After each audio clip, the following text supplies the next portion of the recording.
see on the safari.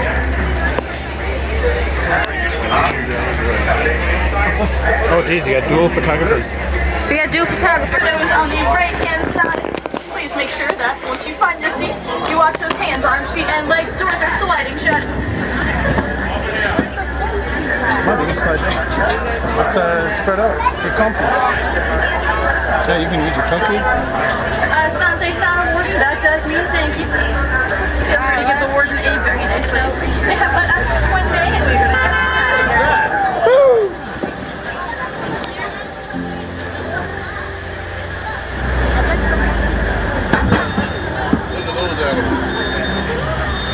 Jumbo friends, my name is Newt, like the animal, and today we are going to be exploring the Harambe Wildlife Reserve.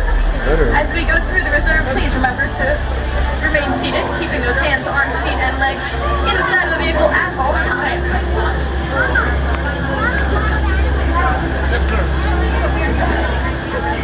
Please also remember to hold on to any loose articles you have. If you drop anything, we unfortunately cannot stop, but just let me know and I'll do my best to reunite you with said object.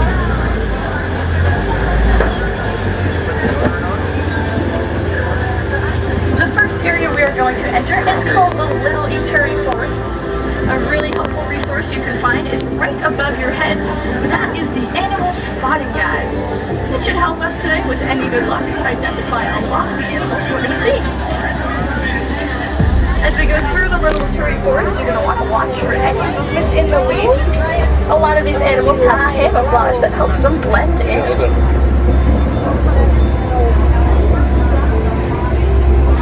That light is lit, so here we go.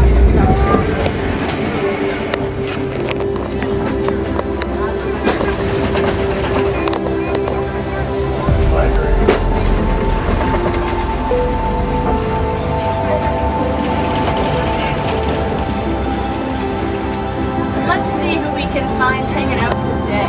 Okapi. On the far right-hand side of that is the Okapi. Okapis are generally shy animals, so you won't ever find a ton of them hanging around, but every now and again you can see them. On our left side here, check out these girls. These are greater kudus. There's one a little bit further back. What's up, kudu? Right to our left-hand side, she's sitting down on the ground. So if you're on the left, look down. Oh, Greater kudus can stand at about 55 inches tall. One of the taller antelopes in the world. Now these ones are females because they do not have horns. If they had horns, well...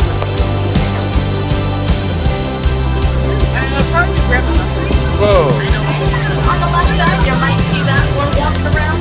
That is a black rhinoceros. There are 5 types of rhino species in this world. The black rhino being a lot smaller. They only weigh up to 3,000 pounds. Not much at all.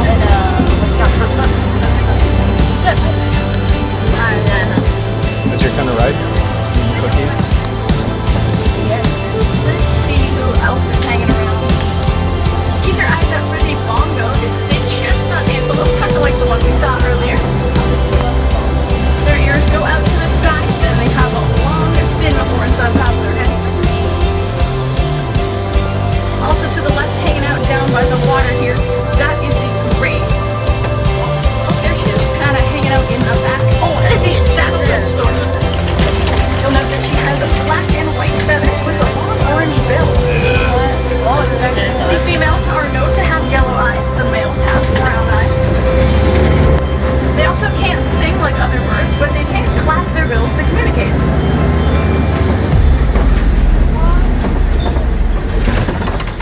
We are just now entering the Safi River region. On the right side, you'll see a lot of birds. The ones with the really long bills are the pink-backed pelicans. Pink-backed pelicans are getting their namesake, especially this time of year. They're starting to lose the white feathers on their back, and you can see their pink skin underneath.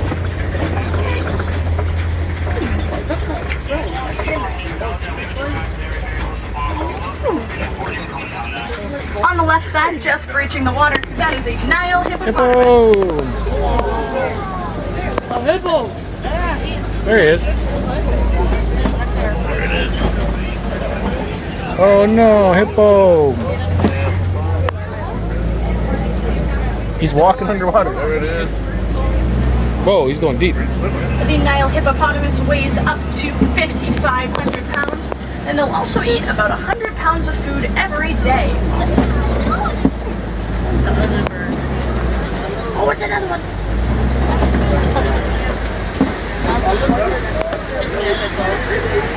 Also, outside here, you'll see someone smiling at us. That is the Nile crocodile.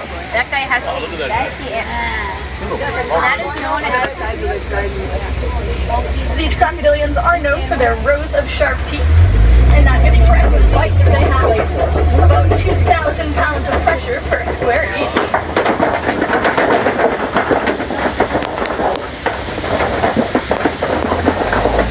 They also aren't really smiling at us. They're trying to cool down. They are ectotherms. That means the outside temperature determines their internal body temperature. When they feel too warm, they're going to go ahead and open their mouth to release all of the warm air they're holding inside, and that can help them cool down. I think my friend's some water. Alternatively, they could take a nice dip into cool water.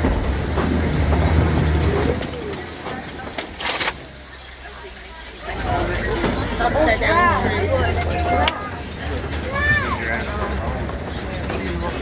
Now coming up on the right-hand side, this is the Savannah Overlook. I know who drank it. It's just a nice pretty view of the western The 100, Savannah. yeah.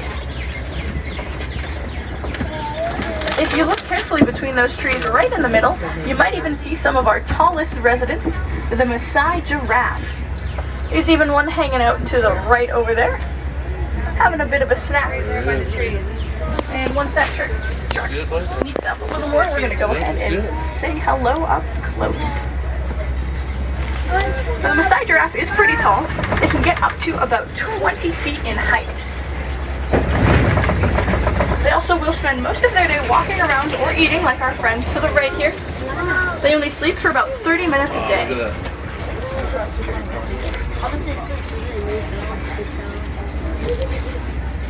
Mom, you can jump out and ride them.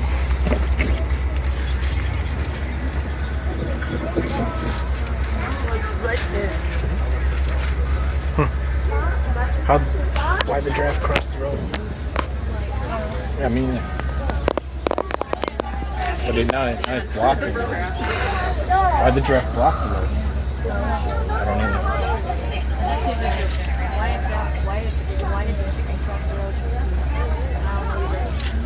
The giraffe was blocking the road.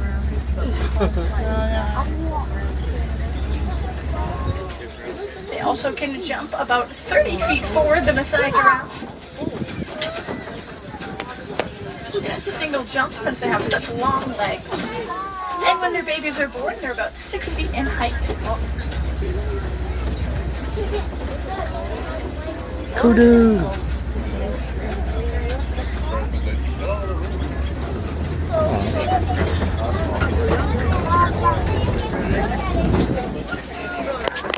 We are so close to him. Mom, grab him. Spank his foot.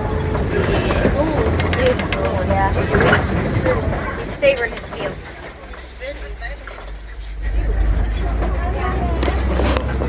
On the left side, you might see some cool predators. They're usually sleeping around this time, and there they are. We're gonna go sneak up here, see if we can get a better view. These are the African painted dogs. Oh, they're like Aww, Kind of hanging out over there. If you look carefully, you'll see them.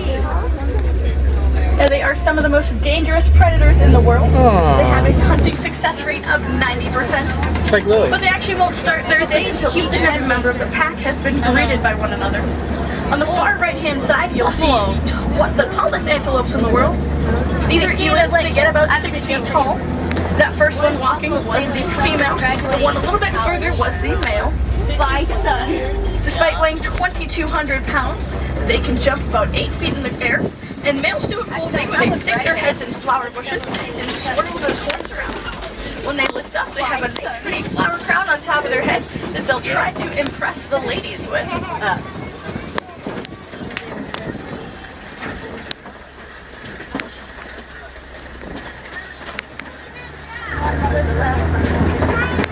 On the far right right-hand side, the far right, you'll see the Hartman's Mountain Zebra.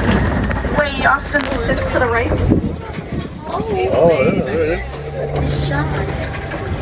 The HMZ, or Hartman's Mountain Zebra, is a bit of a party animal. When they get excited, they race across the savannah, crying out, whoop, whoop. They also have a black nose, which means they are black zebras with white stripes. Now, if you ever see a zebra with a yellow nose or kind of pinkish tinge to it, it is a white zebra with black stripes. I feel like I said the word yellow in there somewhere. There's no yellow involved. On the far right, that is a wildebeest. Sometimes we can see them. Oh yeah, they're a little bit further on that hill too. They'll go about 1,000 miles during their migrations. The Hartman's Mountain Zebra will join them for about 300 of those miles. And on the right again, these are springboks. Now these are some of the smaller antelopes that you can actually find in the world. They get their name from their ability to spring about 6 feet in the air and 13 feet forward. Also hanging out on the right are some more Maasai giraffe.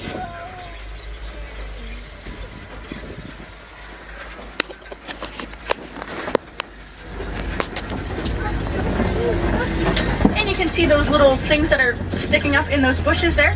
Those are horns, and they belong to the Ankoli cattle. The Ankoli cattle look kind of like your regular classes of cattle. They have a brown kind of fur with some white spots on it. But their horns grow to be about 4 to 6 feet in length. Uh-oh, elephants are out. There's a big one. And those of you in the front couple of rows might already begin to see our second tallest resident. This is the African elephant. Asian animals.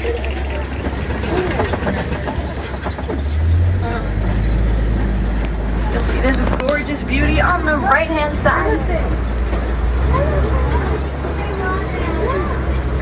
She's a beauty. They can eat up to 300 pounds of food every single day. It's like you said. They also are very caring creatures. If within the herd or even outside of it, the herd stumbles upon a mother who is unable to take care of her baby, they'll actually adopt the baby into their own little family group and will raise them as their own. Everyone is raised and mothered to an extent by the matriarch, the oldest female in the herd. She knows where all the best food and water spots are, as well as where to find safety from poachers and predators.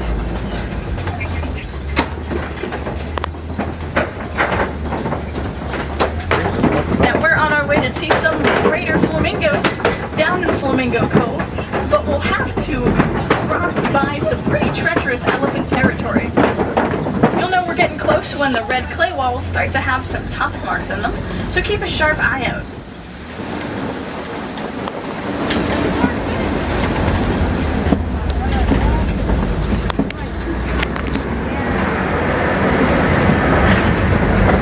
Getting close because I see the tusk marks to our right here. That's pretty common to see the African elephants, like the ones to our left over there, poking their tusks in the clay. They're not actually trying to sharpen them, they're just trying to scrape off and eat the clay. It's a great source of vitamins and nutrients for them, and it's important they stay as healthy as they can because they can get sunburnt pretty easily. Weird. Now if they get sunburnt, that is very bad for them. Their skin has a tendency to dry out when that happens and crack open, which can lead to infections for them. So a great way they stay healthy besides eating a great diet is by applying elephant sunscreen. They choose the all-natural route where they will dig those tusks into the earth, or they can even use the back of their heel to scrape off a whole bunch of dirt, snort it into their trunk, and throw it on their back.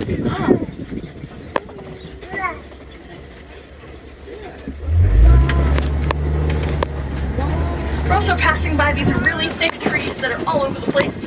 These are called baobabs. Baobabs we also refer to as the tree of life. That is because they hold water inside of them. African elephants can poke their tusks inside the trunks of these trees and actually drink the water from the inside.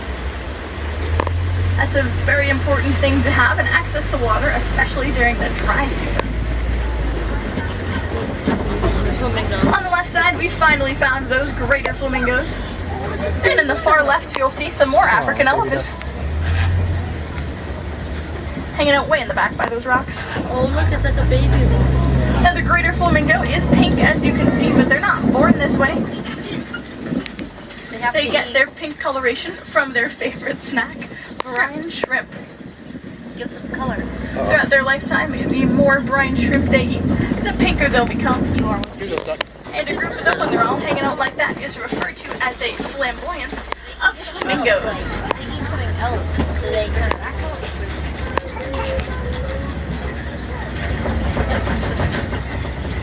On the left side, one more peek at African elephants. The one with its ears open, I believe, is the baby. They're still so beautiful. Welcome now to the eastern savanna, or as I call white rhino territory, because if you look on the left-hand side, you'll see a parent and a baby white rhino. It's pretty common, especially this time of day, to see them hanging around here, especially since that glorious hole in the ground serves a really important purpose for them. It's a mud pit. White rhinos aren't very good at sweating, and that's how the body cools down. So they're going to go ahead and dunk themselves in their little day spa over here and coat themselves with the cool mud to help keep their temperature in check. Looks like we're going to have a really great view of that baby on the left side. Baby's blocking us. And they are virtually blind, but they have very excellent hearing. Excuse us, baby. Sorry, Mom. Hi, baby.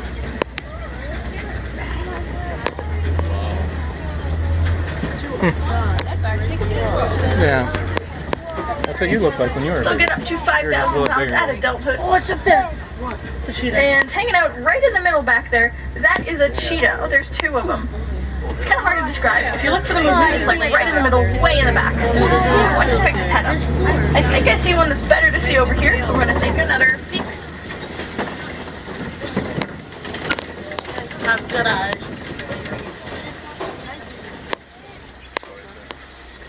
Oh, what's over there? Now, to our left, there's one sitting up, and there's one kind of laying down over there, too. He's like looking at the So they'll run very fast, up to 60 miles an hour, a speed they can reach in as little as 3 seconds. What you might not know about them is that they can actually meow and purr. That is how they express that they are feeling happy. They actually won't roar like other big cats. They are in a feline. Speaking of big cats, we have arrived at the Kofi Rock Formation. You'll want to keep a sharp eye out for any African lions. They do like to hang around here, especially when it's really warm out. Cats in warm places, you know how it goes. Now they will spend about 18 to 20 hours of their day resting or sleeping. So if you don't see them, that's probably because they crashed somewhere last night and still have not woken up. You might be able to see just a paw inside the mouth of that cave. Just a little bit. Oh, it's there. Oh, it's there. Where? It's there. Oh, I see it. Just his paws hanging out.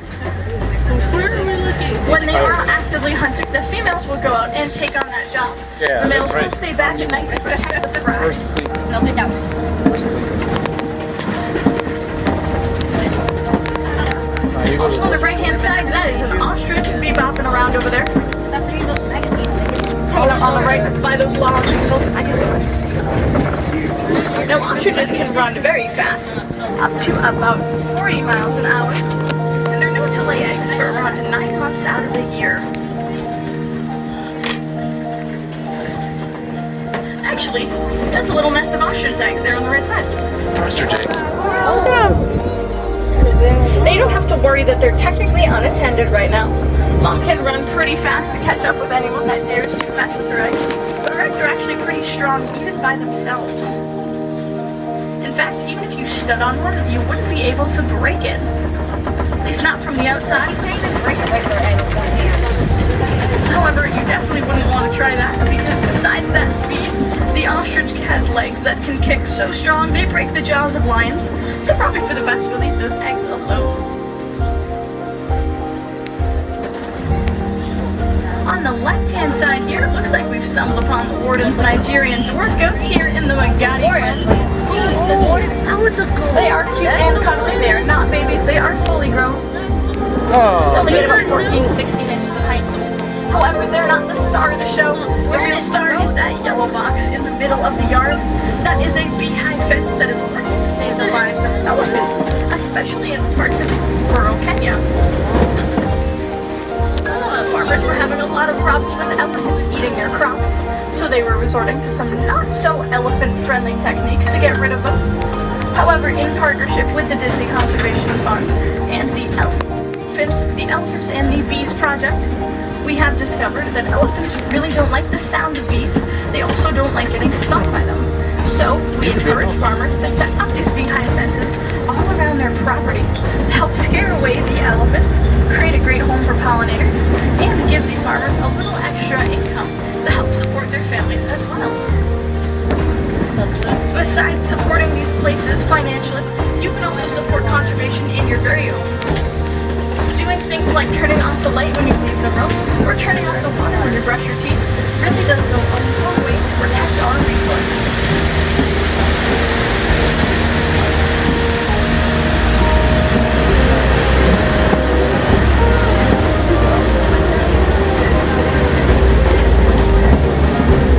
Now I do see the departure dock, so it does look like our journey is coming to an end. If we have any wilderness explorers on board, your secret code is SIMBA1. That's SIMBA1. As you make your way back to the village of Harambe, you're actually going to pass a sign on the right that says the Wild Africa Trek. There's a picture of a hippo on it. Hanging out right there should be a wilderness explorer who can help you earn your badge. For the rest of us, though, do take just a moment to look around. Make sure you have all of your trash and loose items. Wouldn't want to forget anything. I'm not sure. But it does look like the warden is bringing us in, so this does bring our journey to an end. So I'll teach you our version of goodbye, which is Kwaherini. It's kind of like a goodbye, but it's even better. It means go well until our paths cross again. So Kwaherini and go well, go wild, and for those on the right-hand side, please watch those hands, arms, feet, and legs. Doors are sliding open. Kwaherini, asante sana, Hey, and Kwaherini, go well. take this.